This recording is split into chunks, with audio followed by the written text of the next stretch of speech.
Welcome back and thanks for tuning in.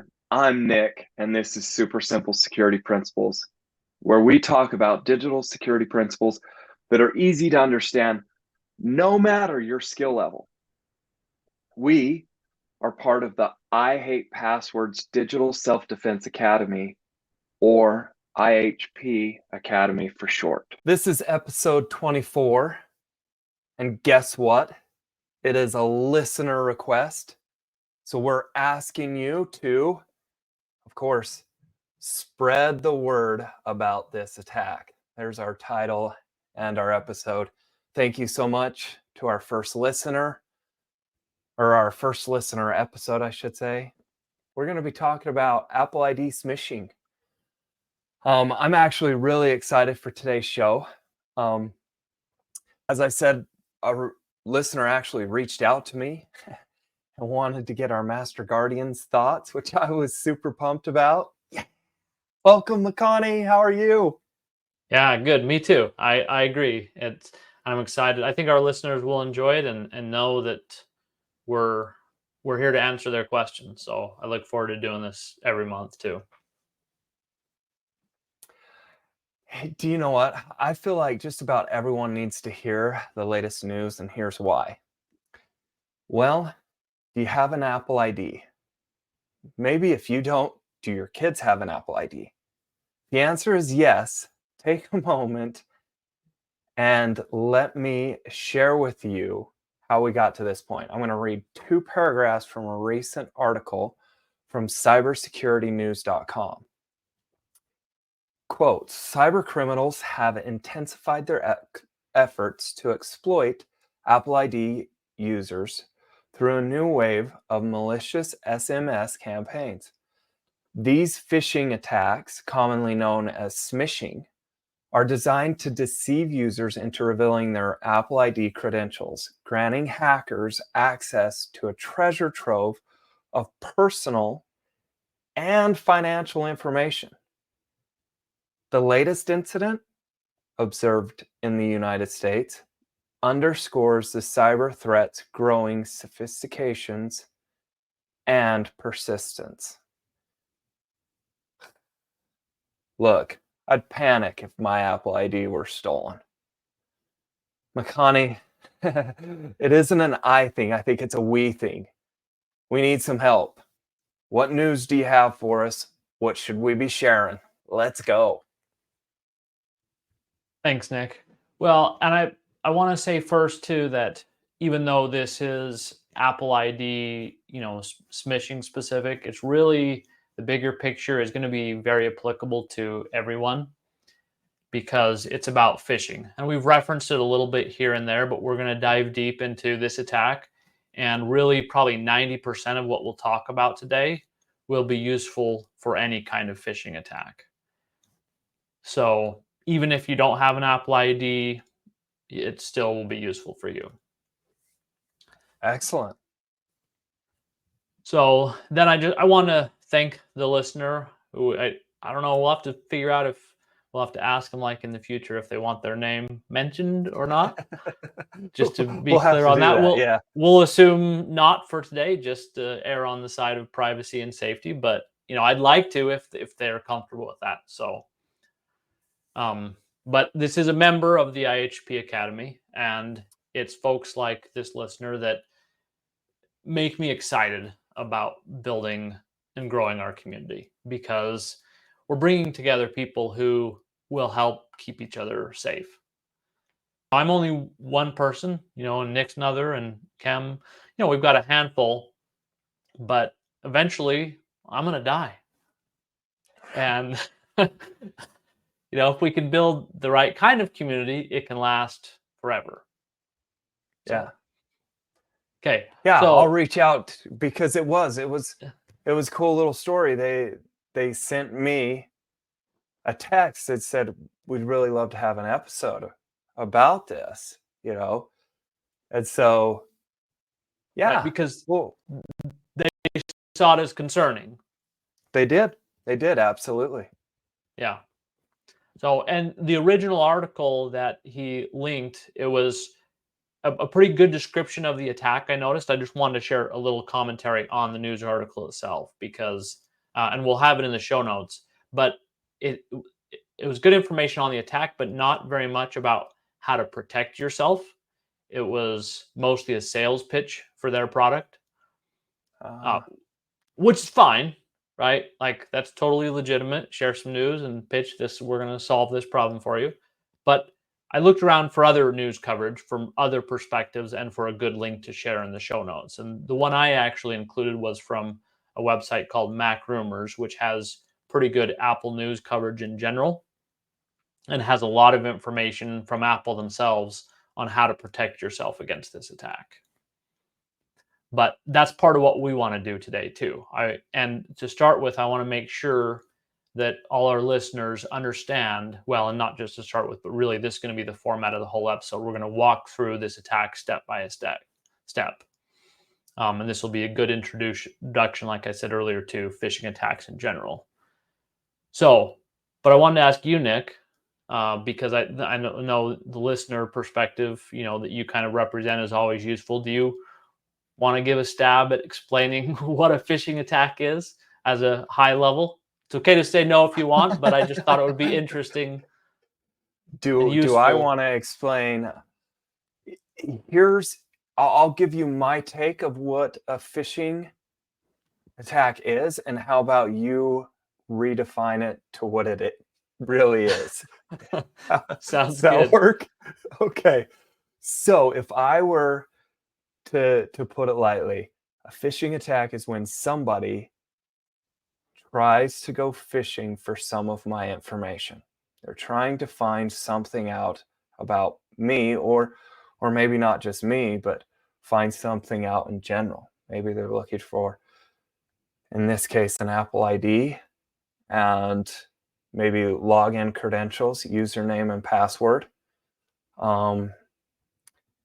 So that's what I would describe a phishing attack as, is something that is designed to fish or to look for information, to gather information that it can exploit. How's that? Yeah, no, I think that's a good overview. And so I don't need any necessarily redefine anything there. I'm just going to break down and give a lot more detail. So we're going to go through six steps. So the first step happens before we see anything, and that is where the hacker behind the scenes, they're copying the website. Okay, they take a website, and in the case of this article, they are copying the iCloud website, and specifically just the login page to that website. And the copy is generally very believable. I wasn't able to see the specific one for this, but websites are very easy to copy. So usually you're not going to be able to tell a difference. Okay. So that's step one. Now, step two is where we come into the picture, and the hacker sends you a link to this fake website called a phishing website. And for many years, this was always done with email, but sending a text message has become increasingly popular as well, which is what happened again in this story. And that's why the word they used to describe this attack was smishing.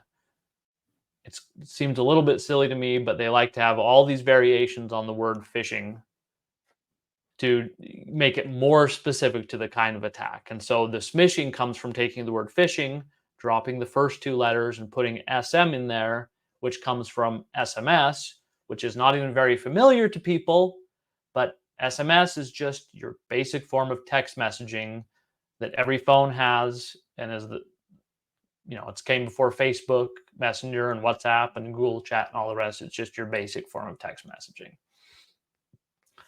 So that's all it is. Smishing is just a phishing attack that's where they deliver the link to you by a text message to your phone instead of email. So here's the content. Yeah, go ahead. Okay, so first two steps, they're going to go in, copy a website. Yep. Then they're going to send that copied website to us. Well, they're gonna right. And- They're gonna and- send you a link to go Link. to that copied website. Yeah. Okay.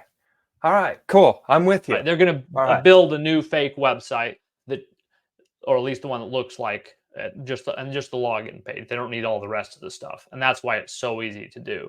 Too. It doesn't have to build the whole website, and we'll get into that in later steps why that's the case. But so Okay. thank you for the recap. Yeah.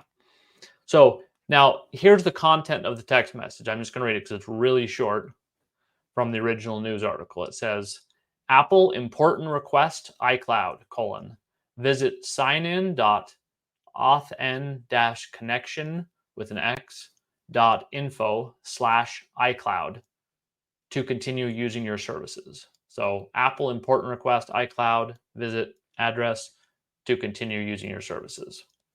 And the first thing to note with this is who they are targeting. It mentions Apple and iCloud, so that's clearly Apple users like we've talked about. But it's not exactly the most clever or even articulate of messages. It's not like really great English or anything. So Right.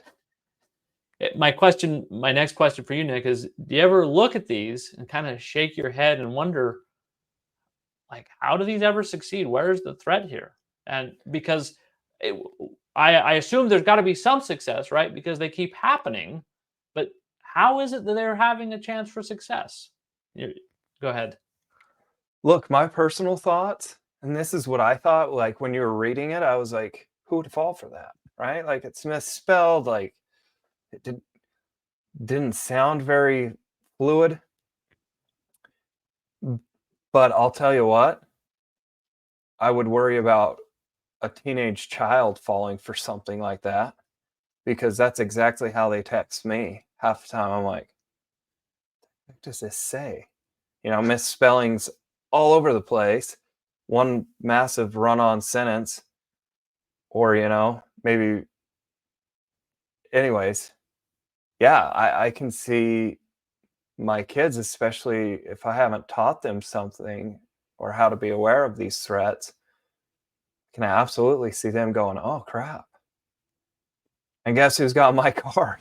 Like, yeah, I'm letting my kids use my card for Apple Music and a couple other things. Well, was. Right. Nice. One of the things that they rely on is people looking and clicking very quickly without thinking. Ah, okay. Right? Because Like those it's like late night infomercials. Like legitimately they've done studies on these to where when you're tired, you make poor decisions. yeah, or in a moment of rush. And like people are very much in the habit of clicking on pop-ups or different things, right? Moment of, being tired or whatever. But there's always, they try to put in a key trigger, like I think of it as the trick with each of them, where in some cases it's urgency. Sometimes it's fear. This year, I've gotten a ton of political ones with pictures of folks connected to the Biden or Trump campaigns urging me to get involved, right? And in this case, it's brand recognition. They're mentioning Apple. And I think you read this in the original article, right? Is in that moment when you look at it quickly, if you have some level of trust towards Apple, then if you don't think about it, right, it's an easy attack to spot if you really stop for a second. But if in that moment you're just like, oh, it's from Apple, it's safe, and I click, that's I think what they're counting on. Does that make sense? Gotcha. Absolutely. Yeah, that makes sense. And the way the article talks about it is, it says Apple's strong brand reputation makes users more susceptible to trusting deceptive communications that appear to be from Apple. And that matches my thinking. And it's a common theme in phishing attacks, counting on people not looking too closely or thinking too hard if they see a brand name they trust. And we're going to come back to this later.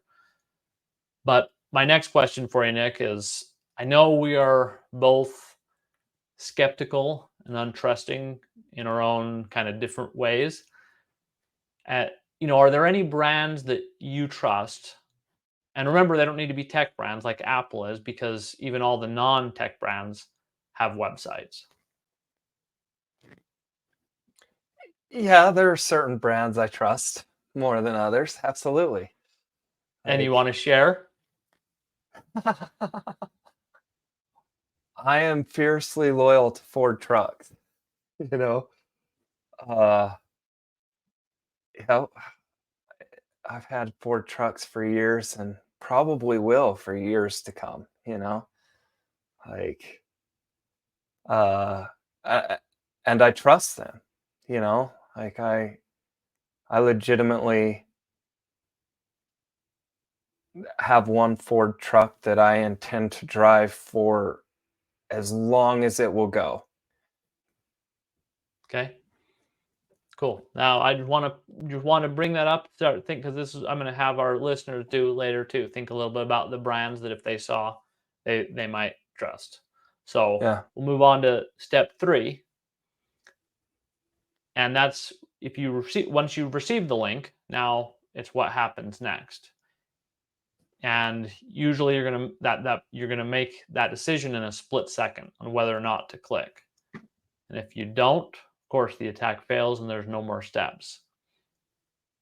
So at this point, I'll mention a good habit that will keep you safe online is very simple, but that's pause. Just pause before you click on a link. Give your brain a second, or even 2 or 3. And this is good for pop-ups that come up, or any kind of question where you have to have interaction with your computer. Just give it just a small second. So step 4, though, is if you did click, now you're on the fake phishing website. But here's the good news. It's not too late.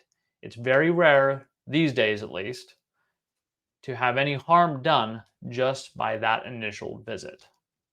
Okay, you have a second chance to beat the attack. Let's say that we make it to that page because I've accidentally done that. I've made it to that page. Let's say that I've accidentally started putting in information. Didn't get too far down the line, thank goodness, or lines. And I was like, oh, this page still isn't loading all the way. And I looked at the web page and I was like, it isn't. So I hurried and deleted out my information. Was it too late for me, McConney? No, because you hadn't submitted it to them yet. So it's not, yeah, you're still fine. Because, and that's good, because that's the next checkpoint, right? You had some more time because you were entering information. Your brain had a little time to process it, and that's the really good news about these attacks. Is there's usually several steps, and actually in this case there was even another step that they added, where they did a CAPTCHA. And now, is that word familiar to you, Nick? Will our listeners know what a CAPTCHA is, you think? Do you know what it is? A CAPTCHA is the little thing that makes you verify if you're a human or not by clicking on pictures. Yeah, drives you Right? crazy, right? Or at least drives me Yeah, a I little hate crazy it. every time I I'm get like, one. what? Yeah, Check all that are not cars. yep. And normally, right, like you said, it's to prove you're a human. In this case, though, it's kind of an interesting addition, I think, because it's to make it feel a little more legitimate, right? Because Mm, who's gonna put a CAPTCHA on a phishing website, right? right, right. So that was a little bit of an interesting twist, I thought. Now the other thing is, when you looked up at the address bar and recognized it wasn't the website you wanted, was it really obvious that it wasn't the website you were expecting? It wasn't super obvious, but once you looked at it, it was. It was like, Obvious oh, enough, okay. anyway. Obvious enough. It had the first, like, the initial, like, 4 were correct, and then it was, off, and I was like, I should have seen it, but it was close Right. enough that, yeah. Okay. Right. And it so did. It that's originated through a text message. okay. And so this is the other habit is anytime you click on a link, especially one from a unexpected source, but is look up at that address bar. Just get in the habit of when you visit a website, just take a quick peek. And if you get used to reading internet addresses, which is another skill that we teach, then you'll be able to detect them even easier. Some are obvious, but some are a little bit trickier. But if you learn the basics of reading an internet address, then even the tricky ones you'll be able to identify. Now, I want to pause there and just say, if you're listening and you're thinking to yourself, there's no way I can learn to read an internet address, I just want to tell you that you can. You don't have to understand everything about an internet address, just enough to be able to identify it as a phishing website. And with a little bit of help, a little bit of practice, you can learn that, I promise. Yes. And there is one other thing that we have a tool that can help called Link Lantern. You can find it on our homepage, and we'll have a link to it in the show notes. And it's in beta right now, but once it's complete, we'll probably do an episode on it. But just know this, that you can copy a link that you're thinking about or you're looking at from, you can copy from your address bar and paste it into Link Lantern, and it will help you identify if it's a safe website. So now going back, we'll assume that we've entered the CAPTCHA. So we're on step 5. Okay. And now you're on the login page and being asked for your username and password. This is another good checkpoint for kind of your brain to hook into. You are about to enter a password. That's a piece of sensitive personal information that you want to make sure you're giving only to somebody that you trust. So once you've learned how to read an internet address, it'll only take you a moment to glance at the address bar and be sure that you're entering your password only on a website that you know and trust. Then finally, step 6, and this of course is assuming that you go through and get caught by the attack, but your username and password get sent to the fake login page. So the hackers have succeeded. They've stolen your username and password. But here's an important, interesting thing. They don't want you to know that they stole it. So what they do behind the scenes is they pass along your username and password to the real website and then silently move you along to the real website off of their fake phishing website. So now you're logged into the real website and everything looks normal because it is. It was just the login process that was fake. And so you won't know that it happened. Does that make sense? That makes total sense. See, and I didn't know that. Yeah. And it's important, right? Because otherwise, if they logged in, they would have to be able to know all your account information to be able to actually truly trick you after you log in, right? Which they're not gonna have. All they really have to do is accomplish that login stage, because then they'll just pass you off to the real website because they already got what they needed. Right. So, yep. Now, sometimes, and I've had this actually happen with people where they put in their username and password, but later something was kind of nagging at them, or they got an email about an unexpected login, or something happened, and they realized, they know how it happened. So there's steps that you want to take to kick that hacker out of your account. And we'll cover that more in depth in another episode, but just the first step, of course, is to change your password, right? Right. Makes sense. Okay.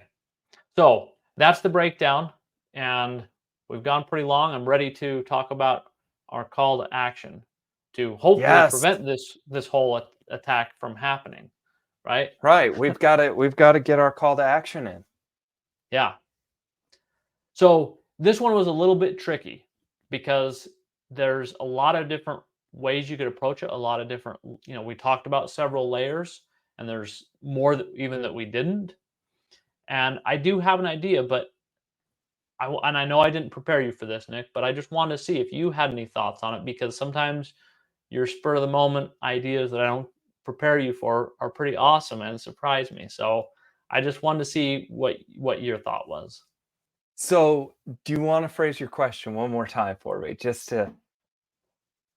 What do you think our call to action should be?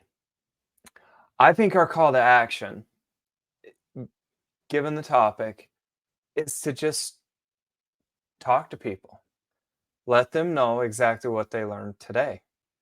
Let's spread the news about the fact that there are attacks that are coming in via text, that are trying to get your username and login information. In this case, happens to be Apple ID, but like you said, we're covering 90% of the attacks. And so this is common in my place. This is a few things I learned today, that I'm spouting off on, but that's what I would share, is the simple fact that, hey, look, if we look and identify a couple of things, we can really protect ourselves. And I'm sure there's going to be more layering up to come in the future, right? Yeah, thanks. No, I agree, and that kind of goes back to the original listener request, right? He kind of wanted to make sure everybody knew about it. So Yep. And so that's a great call to action, and maybe we'll just give a couple choices because I want to share what I was thinking as well, and that is, I was thinking like, what's unique? What's a little bit more unique about this story, right? Mostly we talked about phishing attacks in general, but I wondered what was unique about this story to him that caused him to share the story with us. And I don't know for sure, but my guess is that element of trust in Apple's brand name. Right? Oh, absolutely. Absolutely. Can I divulge without divulging? Yeah, sure. His own words is he felt like Apple was safer, and so it's why it caused some concern, is because this whole time he's felt like because he's got an Apple device, he is safer. Ah, very interesting. Thank you for sharing that. Yeah. Right. Well, and my thought about it is that's just rude. How dare they take advantage of me placing so amount of trust in Apple? But of course they do because it's effective. In that split second it takes for us to decide if we're going to click. It's little things like that that are going to make the difference for them. So, and for myself, Apple is a fairly trusted brand, even though I have complaints about them. When it comes to security and privacy, I think they've done pretty well. Certainly far better than the other big tech companies. And that is actually, we're going to follow up. We're going to dedicate 2 episodes to this listener request. We're going to kind of follow this up to address that aspect of what he talked about, of how does the Apple device security compare to others like Android and Windows. But here's my call to action for today is 3 words: prepare to pause. Modern life, especially on devices, is fast pace, and that one click can do so much. Now, thankfully, there are some you have multiple chances in this case, but still, if we can stop it at that first click, it's awesome. And so what I want, and I kind of alluded to this earlier, is just think about maybe 5 of your most trusted companies and write them down, because there's magic in writing them down. You're going to remember it and process it, and it'll start training your brain to not just automatically trust those. So when a text message or an email, even a phone call comes in, just pause to think instead of trusting it instinctively because it's a brand that you trust. Prepare to pause. Prepare to pause. I like that. Maybe we could have 2 call to actions. Because Yeah, realistically, you know, that's what we want them to do is take this from the episode, prepared pause. You know, it would have saved me. Had I looked at the link, I wouldn't have ended up on that site, affiliated seller by information. You know, now I didn't get too far down the page, thank goodness, because I did at least take enough pause once I started putting in my name that I was like, wait a second. Do I really trust this place? So I love that. And that said, do us a favor and spread the word about today's episode and what you learned so that we can better prepare against attacks like this, right? and come back in a month. Well, next week, of course, but we'll be talking about this and the Apple security comparison in next month's listener episode. So I'm excited for that one as well. Excellent. Okay, that's our super simple show today. If you're not a member of the IHP Academy already, please come join us for free. Stop searching the whole internet for answers and never knowing who to trust. Ask us instead. We made it super simple to find us, and it only takes 2 minutes to sign up. Just visit helpmegetsafe.com. Enter your name and your email. You're in. You can also find the link in our show notes. Thank you for joining us, and make it a great day. Bye-bye.